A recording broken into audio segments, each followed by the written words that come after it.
Thaa ithano cia ũtukũ mũthĩ wa kana nĩguo ũrĩa warĩ mũikarĩri gĩtĩ wa komishoni ya ithurano na mĩhaka IEBC Wafula Chebukati akuĩte akĩamũkĩra motungata ma ũrigiti thibitarĩ-inĩ wa Nairobi, na kũringana na famĩlĩ nĩ thutha wa ndwari ya ihinda. He had been unwell and he was in hospital. He passed on just about 11 last night. So I guess that part of the communication that we're giving out will be the cause of death and all that. But for the moment, please don't speculate. Yeah. And for the moment, please don't allow them to say anything. The one now who is only allowed to speak now on behalf of the family. Matongoretio nĩ ariũ ake Jathan Wafula na Emmanuel Wafula morĩtie mũingĩ wambe ũreke macakaya na thayũ, na arĩa marahunjia ndeto cia mũhuhu na itarejĩkĩre mũkonde maunĩre kanua ithigĩ. That we are all saddened with the loss, and as the family comes to terms with the loss, we are all asking everybody, including the press, the media, everybody running the social forums, please kindly allow the family some privacy during this very difficult moment.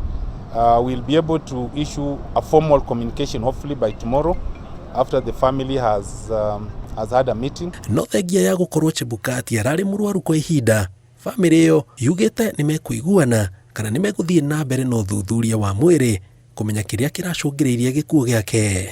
The family is yet to make a decision on whether they will do a postmortem. Those are part of the communication I say we'll do tomorrow. So once the family has made a decision on whether they want to undertake a postmortem, and once the family has also had time to talk to the doctors, then we'll be able to explain to the nation what may have caused his death.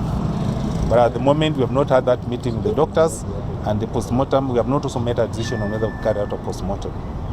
Ona kũhana ũguo, gũtirĩ mũtongoria wĩkinyĩtie mocarĩ ĩyo, o tiga arĩa maheanĩte ndũmĩrĩri ciao cia macakaya kũhĩtũkĩra nenda. Nĩ ũmwe wa atongoria arĩa manaikarĩra kĩmwe gĩa iturwa iria hiũ mũno bũrũri-inĩ wa Kenya, na ũtongoria wake hamwe na matua marĩa anatua arĩ mũikarĩri gĩtĩ wa komishoni ya IEBC mĩaka ĩyo ĩtandatũ ĩgũtũrwo ĩririkanagwo mabuku-inĩ ma kĩririkano na tũnua-inĩ twa Akenya. Ngĩribotera Inooro TV kuma mocarĩ ya Lee, mũciĩ mũnene wa Nairobi, njĩtagwo Njenga Wambui.